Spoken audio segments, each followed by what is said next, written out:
खुलुमबाय बाथौ बिबुंसारगिरि साफ्रोमनिसिमबो सिबिनाय खुलुमनायखौ जासिहरबाय। दिनै आरो फिन जोङो बाथौ धोरोमारि सावरायनाय बे हाबाफारिखौ जागायनो सानबाय। दिनै बे हाबाफारियाव आलासि हिसाबै फिन आरो हांख्रायना लाबोदों उदालगुरि जिल्ला दुलाराय बाथौ गौथुमनि बोसोनगिरि एबा नोलोबारि बियाब बाथौ गौथुमनि गाहाय फोसावगिरि मानव गेदेर सिरि दैमारिखौ गावनि सिनायथिनि थाखाय खावलायबाय। लोगोसे बिथांखौ बरायबाय आरो बिथांजों लोगोसे फिन आरो हांख्रायना लाबोबावदों उदालगुरि जिल्ला दुलाराय बाथौ गौथुमनि आसारि एबा हाबादानगिरि मानव गेदेर मुस्रि पलक चन्द्र बर' बिथांखौबो गावनि सिनायथिनि थाखाय खावलायबाय। लोगोसे बिथांखौ बरायनाय जाबाय। दिनै जोङो बाथौ धोरोमनि माखासे बाथ्राखौ लानानै सावरायनो लादों। बेयाव दिनै आं गिबियावनो उदालगुरि जिल्ला दुलाराय बाथौ गौथुमनि हाबादानगिरि एबा आसारि बिथांनिफ्राय जों मिथिना लागोन। बिथाङा जिहेतु बाथौ धोरोमनि बे फोसाबनाय बाथौ धोरोमखौ लानानै खामानि मावबोनाया गोबां बोसोर जाबाय आरो दाब दाब जायगायाव गिदिंनानै बिथाङा गोबां बाथ्रा मिथिनानै दङ। बिथांनिफ्राय जों माखासे बाथ्रा जों सावरायगोन आरो मिथिना लागोन। आं बिथांनो मोनसे आयदा हरदोंमोन आरो बे आयदानि सायावनो बिथांखौ खावलायनो नागिरदों। आयदायानो जाबाय बर' हारिनि सिनायथि एबा बर'नि गुबै बाथौ धोरोमखौ बुहुमनिफ्राय गैया खालामनो नाजानाया दासिमबो जोबनो थाङाखै। बेबायदि थासारियाव बर' हारिनि सिनायथि एबा बर' हारिनि गुबै बाथौ धोरोमखौ माबायदि रैखाथि होनो हागोन, बिनि सायाव नोंथांखौ खेंफोरथि होनो थाखाय आङो खावलायनाय जाबाय। गिबियावनो गासै बाथौ बिबुंसार नायगिरि मेलेमजिबि रायजो राजा नोंथांमोननिसिम आंनि गोरबोनि खुलुमनाय जासिग्रोबाय। बे समावहाय आंखौ आलासि महरै नोलोबारि बियाब बाथौ धोरोम गौथुमनि गाहाय नेहाथारिया फिन नैथि खेबनि थाखाय माखासे थामहिनबा एसे आगोलाव बुंलांनाय जिथु खेंफोरथि बेफोरखौ होनो थाखाय लिंना लाबोदों। आरो बेबायदि सोंथि एबा सोंलु माने देबोर गोनां बे सोंथिनि फिननायफोरखौ सावरायनायनि गेजेरजों थख' थख'यै होनांगौआ आंनि थाखाय साननांगौ जाना फैदों। अब्लाबो हानायसेबां होनो नाजानाय जाबाय। गोरोन्थिफोर जायोब्ला मेलेमजिबि सानसुमै रायजो राजा नोंथांमोना आंखौ गावनिनो असे साननानै निमाहा होगोन। जों मिथिगौ बर'नि जारिमिनखौ नायहरोब्ला बर' हारिखौ मनग्लाबना बुहुमनिफ्राय गैया खालामनो नाजानाया दानि गोदान बाथ्रा नङा। गोदो राजा महाराजा बै समनिफ्रायनो आथिखालसिम माने बुंनांगोन, माने सुथुरखौनो बुंनांसिगोन, बर' हारिनि जोबस्रांनाय बा बाथौ धोरोमनि जोबस्रांनाय मनग्लाबनो नाजानाया दाबोनो जोबनानै थाङाखै। बे सैथो बाथ्रा। बेनिखाय जि बर' हारिया मोनसे समावहाय राजा महाराजा दङमोन, थामहिनबा मोनसे समाव ओरैबायदि गेरेमसा हारिमोन, भियेटनामनिफ्राय सानजाहा सोनाबहा नेपाल रायजोसिम, साहा हिमालयनिफ्राय खोलाहा बांला हादोरसिम, जायखौ बांलां रायजो होनना बुङो, बैहालागै मोनसे समाव बर'फोरा रायजो बेंदोंमोन, राजा दंमोन।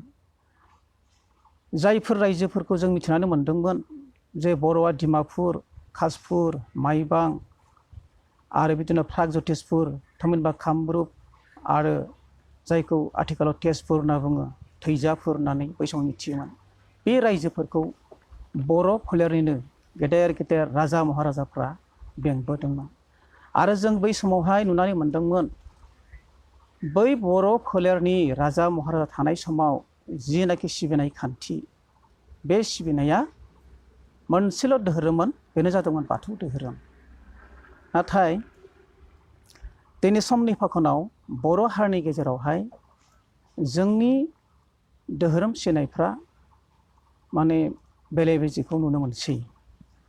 जाय जेरै गोसो एरै गावबा गाव सान मोनदांथिजों बुहुमनि जेसेबांनाखि धोरोम दङ बेखौनो आजावनानै लाजोबनाय बायदिखौ नुहुरना मोनदों। आरो बेनि गेजेराव बुंनांगोन जेसेबांनाखि धोरोमा बर' हारिनाव थाया मानो गावनि आंगो सिनायथिखौ हारि हिसाबै सिनायथि होनोब्ला बाथौ धोरोमखौ गारनानै बर' हारि होननानै बुहुमाव रावबो सिनायथि होनो हाया। दा बर' हारि जोबलांनो लानाय बा बाथौ धोरोमा बाथौ सिबियारिफोरा थेर बेथेर जालांनो लानाय माखासे जाहोनफोर दङ। बे जाहोनफोरखौ आङो बिजिर फंनैसोनि गेजेरजों बुंनो सानदों। दा बेफोरनि गेजेराव गुदि गाहाय जाहोन हिसाबै जोङो मोननै बिथिङाव मोननो हायो। सेथियाव जाहैबाय इसिङारि गोहोम, जायखौ इंराजियाव रिलिजियास इन्टारनेल इनफ्लुयेन्स होननानै बुंनाय जायो। आरो बेखौ सिङाव हाबनानै जेब्ला नायगोन बेखौ आरो खोन्दो खोन्दो जाहोनफोरखौ मोननो हागोन। नैथियाव जों मोननो हायो मोनसे बायजोआरि गोहोम, थामहिनबा रिलिजियास एक्सटार्नेल इनफ्लुयेन्स। आरो बेखौबो जों जुदि फायखा नायनो गोनां जायोब्ला खोन्दो खोन्दो जों बोफ्लेनानै माखासे माने जाहोनफोरखौ मोननो हायो। दा आङो सेथि जिथु इसिङारि गोहोम बेनि सायाव एसे नायबिजिरनो सानदों। बेनो जादों बाथौ धोरोमारिखौ थामहिनबा बर' हारिखौ सिदलि बिदलि खालामनाय एबा जेरैबायदि दावगानांगौमोन बेखौ होबथानायनि मोनसे जाहोन जाना फैदों। आरो बिनि गेजेराव धोरोमनि जोंनि समाजनि सिङाव जिथु जाफ्लेबाय थानाय माखासे जाहोनफोर बेखौनो बे इसिङारि गोहोम होननानै बुंनाय जादों बेयावहाय। दा बेखौ जोङो बोफ्लेनो थाङोब्ला धोरोमनि गोथौ गियान, जायखौ जों सिजौआरि गियान होननानै बुङो, जायखौ जों स्पिरिचुवेल बा आध्यात्मिक गियान होननानै बुङो, बेखौ माने गोदो गोदायनिफ्राय दिनैसिमहालागै मोजां रोखोमनि जोंनि बाथौ सिबियारिफोरनो होनो हायाखै। जों बेखौ साफ्रोमबो बाथौ सिबियारिफोरनो होनो हायोब्ला हयथ' बाथौनि सोमोन्दै जों बर'फोराल' नङा बुहुमनि गुबुन गुबुन सुबुंफोरानो माने बेनि बाथौनि मोजां गियानखौ मोननायनि गेजेरजों हयथ' बाथौखौ सिबिनाय बा बेखौ बजबनाय बियो जाथावना। नाथाय जों बेबायदि जों आध्यात्मिक गियान, जायखौ सिजौआरि गियान, बेखौ होनो रोङैयावनो जोंनि माखासे मानसिफोरा बुजि मोनैयाव धोरोमनि कनभार्सन, धोरोम सोलायना लानाय बेफोर खामानिफोरखौ मावै मावै गोबांथार बर'फोरा धर्मान्तर जालांनायखौ नुनो मोनदों। अबसे बे बिथिङाव जोंहा सासे आलासि दंफैखायो, बिथाङा मोजाङै गुवारै बुंनानै होगोन। नेक्स्टआव जाहोन जों मोननो हायो जे सिजौआरि गियान लाखांनायनि उनाव जेन जोङो गासैबो मोजां जागोन, बेजोंबो नंजोबा। माखासे आरो दंबावो बिनि बिथोरावहाय हाबसोनानै जोंनि धोरोमनि जिथु सिजौआरि गियान बेखौ लानांगौब्ला जेनेबा धर मा आयदायाव जों लायोब्ला गाहाम जागोन बेखौ आं एसे पइन्ट सिस्टेमाव बुंनो नागिरदों। आरो सेथियाव आं मोनदों मा, फरायनां फारि हिसाबै जुदिहे गुदि थाखोनिफ्रायनो मुलुगसोलोंसालि इउनिभारसिटिसिमहालागै जुदि जोङो बाथौ धोरोमनि आयदाफोरखौ लानानै अन्तत थाखोसेनिफ्राय आरम्भ खालामनानै गियानखौ होयोब्ला माने इउनिभारसिटि लेभेलहालागै जोङो खोब मोजां गियानखौ होनो हागोन होननानै आं सानो। दा बे हिसाबै अबसे जोङो इउनिभारसिटि लेभेलाव जायफोरानाखि बर' एम.ए. लादों बिथांमोनखौ बाथौनिनो माखासे आसार खान्थि फोरबोनि सोमोन्दै फरायनो मोनो होननानै मिथिना मोनदों। हयथ' बाथौनि माखासे फिल'सफिबो मोननो हागौ, अब्लाबो बियो थोजासे नङा होननानै आं सानो। जेखौनाखि जोङो थाखोसेनिफ्राय उन्दै गथ'निफ्रायसो सेंग्रा सिख्ला एबा लाइमोन बैसोसिमहालागै जिथु गियानखौ होनांगौ बेखौ होथारनांगौब्ला अन्तत फरायनां फारि हिसाबै थाखोसिनिफ्राय जों सोसननाया गाहाम जागोन बेखौ आं सानो। जोंनि गेजेराव बिमा रावजों सुजुनाय आरो बेनिफ्राय गुबुन गुबुन रावजों सुजुनाय पारमानेन्ट मोनसे सलिड धोरोम बिजाबनि गोनांथि दङ। दा बुंनांगोन आथिखालाव गांसे गांनै जोंनि बाथौ धोरोमनि सोमोन्दै लिरनाय बिजाबफोर ओंखारदोंब्लाबो बेयो थोजासे दासिमबो जानो हायाखै। आरो बेनिखाय आं सानो बर' रावजोंल' नङा असमिया, बांला, हिन्दी, इंराजि बिभिन्न रावाव ट्रेन्सलेसन खालामनाय जुदि बाथौनि धोरोम बिजाब सोरजिनो हायोब्ला जोंनि धोरोमखौ मुलुगनां खालामनो हागोन। जोंनि बाथौ धोरोमखौ जोङो बयनोबो सिनायथि होनो हागोन। दा बेफोरबायदि बिजाबनि आंखालनि थाखायनो जोंनि धोरोमखौ गुबुना सिनाय मोना, मिथि मोना आरो जोंनि धोरोमनि आसार खान्थिनि सोमोन्दै जेबो मिथि मोना। बेनिखायनो गुबुननिफ्राय गोसो दङब्लाबो बाथौ धोरोमखौ बजबना लानायाव एसे उसुबिदा जानायखौ नुनो मोनदों। आरो जोंनि मानसिफोराबो अन्तत बर' हारिनि गेजेरावबो मोजां रोखोमनि धोरोम बिजाब गैयैनि थाखाय हयथ' मालायनिखौ मोजां साननानै गुबुनावहाय धर्मान्तर जानाय बा धोरोम सोलायना लानाय बेयो गोरलै जाहैदों। बेनि अनगायैबो जोंनियावहाय गोनांथि दङ माने आबुं गियान गोनां फोसावगिरिफोरनि गोनांथि। जोंहा दिनैसिम जोंनि बाथौ धोरोमनि जानानै आबुं सोलोंथाइ थामहिनबा गुबुन हारिनि मानसिफोरा बाथौ धोरोमनि सोमोन्दै मिथिनो थाखाय माब्लाबा जुदि सोरबा बर' मानसिनाव सोङोब्ला बा सोरबा फोसावगिरिफोरनाव सोङोब्ला रोखा रोखा बै हारिनि रावै हमना लाजाबा सोरबा हिन्दी रायलायो, सोरबा इंराजि रायलायो, बे रोखोम जोङो जुदि सोरजोंबा रायलायनो गोनां जायोब्ला स्पस्त भाबै बुंनाय बेबायदि फोसावगिरि जोंनो नांगौ। आथिखालाव बियो खोब खम बिबांनि दङ। जाय फोसावगिरिफोरा माने मोनहास'नो हाया, मोनहास'हैजोबा। दा बेनिखायनो आं सानो जोंनि धोरोमा जेसेबांनाखि गुवार जानांगौमोन, गोसारनांगौमोन, बेफोर जानो हायैनि खारना बेबो मोनसे। आरो बेनिखायनो जोङो दिनै सोरजिना लानांगोन जोंनि बे मोजां फोसावगिरिफोरखौ। बेनि उनाव नुनानै मोनो जोंहा मिडियानि गोनांथि दङ। मिडिया होननानै बुङोब्ला electronic media, paper media, social media बेफोरखौनो मिथिना मोनो। आरो बे मिडियानि आंखालाव थानायखायनो जोंनि धोरोमा जेरैबायदि गोसारनांगौमोन, दावगानांगौमोन, बेफोर दावगानो हायाखै। बेनिखायनो आं सानो ससियेल मिडियायावनो जा, इलेक्ट्रनिक मिडियायावनो जा, पेपार मिडियायावनो जा, जाय जेरै हागौ मोजां बाथौ धोरोमनि गियान सैथोबादि बै कनसेप्टफोरखौ लानानै बिभिन्न आयदाजों प्रसार खालामनाय बा फोसावनाय बे हाबाफारिखौ लानांगोन। दा बेफोरबो जोंनि मावनो गोनां बिबान। आरो जों जेब्लानाखि मिडियायावहाय होनो हागोन होनब्ला बिभिन्न रावजों जुदि जों प्रसार खालामोब्ला मुलुगनि मानसियानो बे बाथौ धोरोमखौ बुजिना मोनगोन आरो बोजबना लानायाव गोरलै जागोन। आरो बेबायदिनो गोसारलांबाय थागोन। बेनि अनगायैबो जोङो माखासे जाहोनफोरखौ मोनबावनो हादों। जोंनि जिथु सानथाइ, जोंनि बर' हारिनि जिथु सानथाइ, बाथौआरिफोरनि जिथु सानथाइ, धोरोमखौ लानानै जि खोथा बुंनाय बेफोरो गुवार माने वाइड सेन्सआव जानांगौ। जों दाबो नेर' सेन्सआवनो दङ। थारमाने बेनि अर्थआ मा बुंनो नागिरदों? बाथौ धोरोमा अकल बर'फोरनि थाखायल' नङा। मानोना बाथौ होननानै बुङोब्ला बिश्व ब्रह्माण्डखौनो बुंनाय जायो।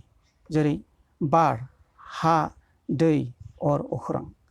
बेवहाय बर'फ्राल' गैया, बेवहाय मुलुगनि जिब जिबिजों लोगोसे बुहुमनि मानसियानो दङ जिहेतु होनब्ला बे बाथौआव थानाय मानसिफोरनिनो बे धोरोम, बे बाथ्राखौ जोङो गुवार नोजोरजों आरो सानमोन्दांथिजों जायखौ जों वाइड सेन्स होनना बुंनाय जायो जों बेबायदिहै जोङो फोसावनो हानांगोन होनब्लाना बे धोरोमखौ बयबो गोरलैयैनो बोजबना लागोन दा बेखौ आं सानो बेनि उनाव जों बुंनो हायो जोंनि बाथौ धोरोमनिफ्राय खहा जालांबाय थानाय मोनसे जाहोन दंबावो बे जाहैबाय जोंनि धोरोमावहाय मोनसे गोरा रिजिड आयेन गैया जोंनि धोरोमाव मा गोरलै नोरोम खान्थिजों सोलिनाय बेबस्थाया दङ जायनि थाखाय सोरबा जोंनि बाथौआरि मानसिया गुबुन धोरोमाव थांनो नागिरोब्ला बेखौ माने होबथाना लाखिनाया गोब्राब जायो अबसे बेबो मोनसे बाथ्रा दहाय एसे आगोलाव रायखांलांनाय जिथु सिजौआरि गियान बेफोरखौ होनो हायैयावनो जोंनि मानसिफ्रा गुबुननि धोरोमखौ मोजां मोननानै कनभार्ट खालामनो साननाया गोरलै जादों अब्लाबो जुदि जोंनि धोरोमाव इन्टारनेल सिङावहाय गोरा आयेन थायोमोनब्ला जेरैहाय इस्लाम धोरोमाव ख्रिस्ट' धोरोमाव जों मोननो हायो बिथांमोनाव ओरैबायदि गोरा टाइट आयेन दङ बे आयेनखौ गिनानै बिथांमोननिफ्राय गुबुन धोरोमाव थांनाया जोबोद बाङाय खम गिनायनि थाखायनो गतिके बे जोंनियाव गैया नालाय दा जोंनियावहाय मिनि खुसि दामानि गोसो जाबानो थांनो नागिरनाय बा थांनाय गालांनाय बिदिखौ जों नुनानै मोनदों आरो बिदि जों बहुद माने गोबांथार खहा जादों आरो बर' हारिया बेखौ आङो बेयाव रायखांदों फारसेथिं नोजोर होयोब्ला नुनानै मोनो बिमा माहारिखौ जोङो माइनाव होननानै बुंदों न'खरनि माइनाव समाजनि माइनाव हादोरनि माइनाव जाय बिमा माहारिया हारिनि सिनायथिखौ लाखियो जाय बिमा माहारिया न'खर बेंनायावहाय न'खर सामोल होनायावहाय गुदि गाहाय बिबान लायो नाथाय दुखुनि बाथ्रा बै बिमा माहारिफोरानो मा जायो सम सम गुबुन धोरोमारिनि सेंग्रा एबा सिख्लाजों बा हौवा मानसिजों हाबा जुलि जाहैयोब्ला समस्त गावनिखौ गारनानै बै हारिजों गोरोबफ्लेनानै गावखौ गावनि सिनायथिखौ बावगारनानै बै हारिजों गोरोबना थाहैयो बेयाव जोंनि खहा दङ निस्सय हारिनि खहा दङ दा जों बेफोरखौ होबथानांगौनि सम जादों जों होबथानांगोन मानो होननानै बुङोब्ला हाजार हाजार बर' आइजोफोरा गुबुन हारिनि हौवा मानसिफोरजों हाबा जाहैबाय हाजार हाजार थांनानै बिसोरजों गोरोबफ्लेहैबाय जोंनि हारिनि जेबो सिनायथियानो गैला होमब्ला जोंनि खहा नंगौना नङा निस्सय खहा जों दिनै बेफोरखौ होबथानांगौ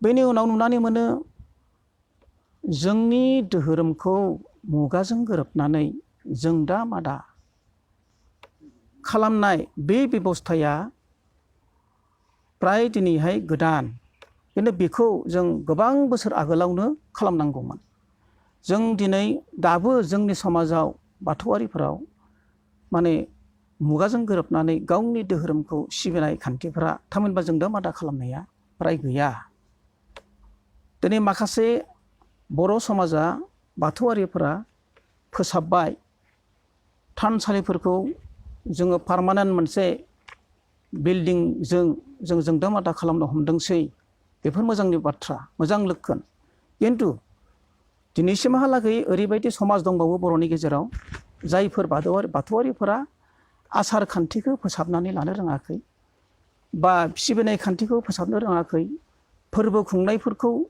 बा खेराइ गारजा होनायफोरखौ जोंनि बाउनाय थिनायफोरखौ जों दिनै फोसाबना लानो रोङाखै माखासे बेयाव फोसाबनो गोनां दङ बे फोसाबनांगौफोरखौ फोसाबनानै लानो हायोब्ला थानसालिफोरखौ जोङो जुदि जोंदा मादा खालामनो हायोब्ला जोंनि फोरबो खुंनायफोराव जोङो जुदि डिसिप्लिन आब्रुथि रैखा खालामनानै जोङो जुदि उत्सबफोरखौ पालन खालामनो हायोब्ला निस्सय जोंखौ बाख्नायगोन आरो बेखौ जोङो माखासे बर' समाजा दिनै खालामबाय थिगानो दङ खिन्थु खोब खम समनि गेजेराव जादों बियो आं सानो थाबोनाय माखासे समाजा बेबायदि फोसाबथायाव फैबावगोन जुदि फोसाबथायाव फैनो हायाब्ला संस्काराव फैनो हायाब्ला जेसेबां दावगानांगौ बे दावगानांगौआ हयथ' जानाय नङा मानोना मोनसे समाजखौ फोसाबथायनि गेजेरजोंसो दावगासार खालामनो हायो दा सावरायनांगौआथ' गोबां दङ इन्टारनेटनि गेजेरावहाय बेफोरनो सावरायनो गोनां मेन होननानै आं सानो इन्टारनेट गोहोमनि गेजेरावहाय आं दा बायजोआरिथ' सावरायनांगौ दङ बेखौ आं ओरैबायदि मोननैसो पइन्ट्सआव सावरायनो सानदों बे जाहैबाय सेथियावनो जाहैबाय बर' राजाया आं दहाय एसे आगोलाव बुंदोंमोन रायजो दंमोन राजा महाराजा दंमोन बिर जोहोलावफोर दंमोन बर' राजाया जेब्ला हिन्दु धोरोम आजावजेनबाय जों बेखौ मिन्थिगौ बर'नि गबिन्द चन्द्र जोबथा राजा बिथाङानो माने हिन्दु धोरोमखौ आजावजेननाय राजा आरो बिथांनि बे समाव जितु धोरोमखौ आजावबाय सरन लाबाय होमब्ला सारा बिनि जितु फोरजाफोर बे फोरजाफोरा बेजोंनो लोगोसे धर्मान्तर जाफानायखौ जों मिथिनो मोनदों आरो लासै लासै बे मा जाहैदों मोनसे समाव धोरोमखौ हिन्दु धोरोम लानाय लोगो हिन्दु नाइस जानाय लोगो लोगो हिन्दुनि आसार खान्थि हिन्दुनि माने हारिमु गासैखौबो बोजबना लानायाव गावनि आंगोथिखौ खोमाना लानाय जादों आरो बेयाव हाजार हाजार रोजा रोजा लाख लाख बर'फोरा दिनै गावनि सिनाखिखौ खोमाना लानायाव बिसोरखौ दिनै गुबुन हारि बायदि जों सानना लाफ्लांदों बे जोंनि एकदम प्रथमानि गिदिर खहामोन आरो दा बेनि उनाव सुथुरफोरा गले गले एग्रेसन गाग्लोबदों बर' हादोरफोरखौ बर' हारिखौ बर' राजाफोरखौ फेजेनदों सुथुरनि आखायाव जेब्लानाखि बर' राजाया जेनबाय बर' हारिया गोदाव सोराव जाबाय रायजो गोमा जाबाय सिलिंखार जालांबाय लोगो लोगो मा जाबाय सुथुरा जिखौ थिनो सुथुरा जिखौ लानो थाखाय खावलायो बे मथेनो थारमाने मजबुरि जाहैबाय बर'फ्रा मोनसे समाव बेनिफ्राय बिभिन्न धोरोमखौ बर'फ्रा माने लानो गोनां बायध्य जाहैबाय जेब्ला मुगल सम्राटआ राजत्व खालामबाय इस्लाम धर्मखौ लानांगौ जाहैबाय आरो जेब्ला बामुन गुस्थिफोरा बर' फिसाफोरखौ गादबबाय नासयबाय सोबख'बाय होनब्ला बामुन गुस्थिनि धोरोमखौ लानांगौ जाहैबाय आरो बेबायदिनो आर्य फोलेरनि मानसिफोरा जेब्ला बर' हारिखौ गादबबाय आर्यान गुस्थिनि धोरोमखौ लानांगौ जाहैबाय जेब्लानाखि ब्रिटिशफोरा बर'खौ गादबबाय नासयबाय ब्रिटिशफोरा बर'फोरखौ ख्रिस्टान धोरोम लानो बाध्य खालामबाय बे नाना धरननि खोथा आरो बर'नि गेजेराव दा गोबां धोरोम नुनो मोनो दा बेफोर जाबाय जोंनि बर' हारिनि खहा जालांनाय थेर बेथेर जालांनाय मोनसे जाहोनफोर दा बै समनि बाथ्रा बेफोरो आरो दिनैसिमबो बेफोरबायदि माखासे गादबनाय नासयनाय इसाराखौ जों नुनो हायो अब्लाबो जों दिनै सांग्रां जानांगोन जोंनि गेजेराव धोरोमखौ दहाय लानानै बाथौखौ दहाय लानानै जोङो साफ्रोमबो बर' फिसाफ्रा सांग्रां जानांगोन जों जुदि सांग्रां जायोब्ला होनब्ला जोंखौ गुबुना नाख्रेबनो नासयनो हानाय नङा दिनै जोंनि गेजेराव धोरोमखौ लानानै उन्दै गेदेर साननाय बेबो जोबनानै थाङाखै आरो जोंनि गेजेराव मा गावनियासो नंगौ मालायनिया नङा जोंनि समाजाव बे साननाया दङ बर' हारिनि गेजेराव जानो हागौ बर' हारिनि गेजेरावहाय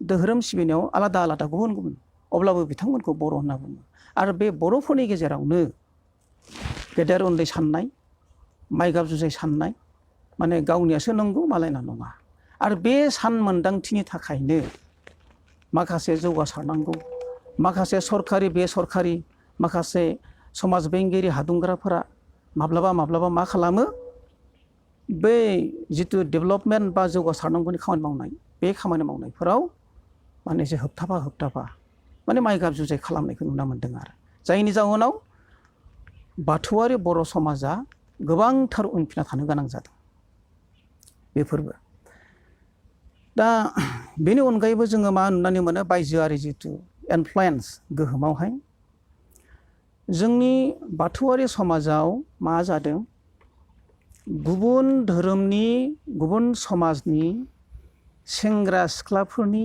हायना सारफावनायाव जोंनि समाजनि सेंग्रा सिख्लाफोरा माने बावगोमालांनानै बिथांमोनजों थांनानै जुलि जाहैनाय हाबा जाहैनाय बेबो मोनसे जोंनि थाखाय खहा बेबो मोनसे जाहोन मानोना मा खालामो जोंनिया हाबा जाहैबाय हाबा जानानै बै हारिनि बै समाजनि बिसोरनि धोरोम आसार खान्थि आरो बिसोरनि राव फाव बेजों गोरोबफ्लेना थाहैयो।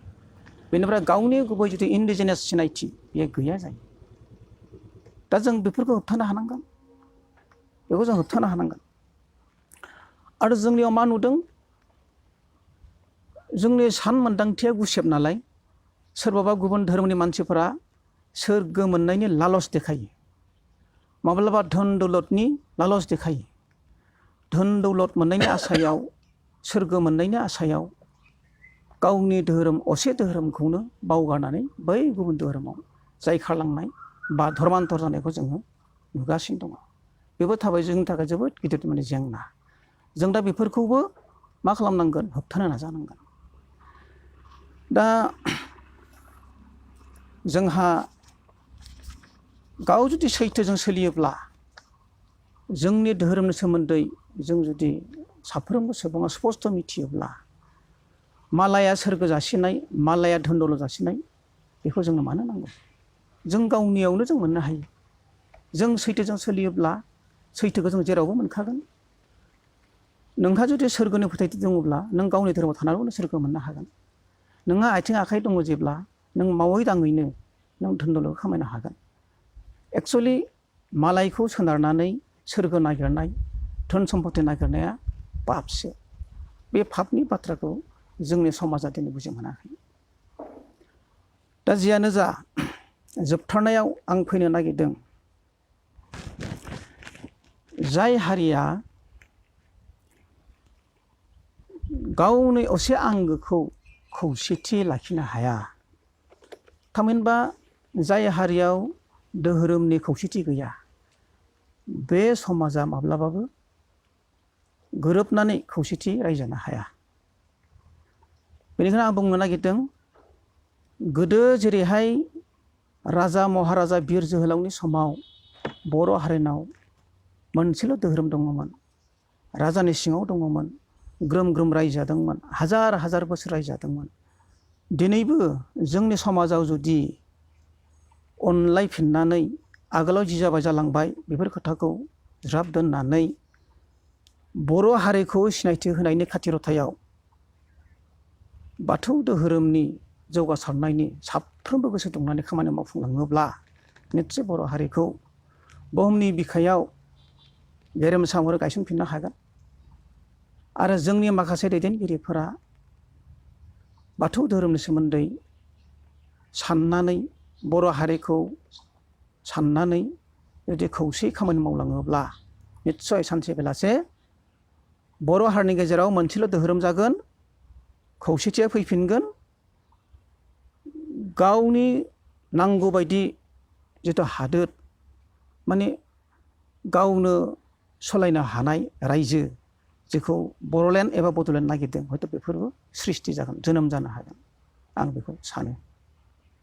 साबायखर थाबाय बिथां आसारि आबौनिसिम।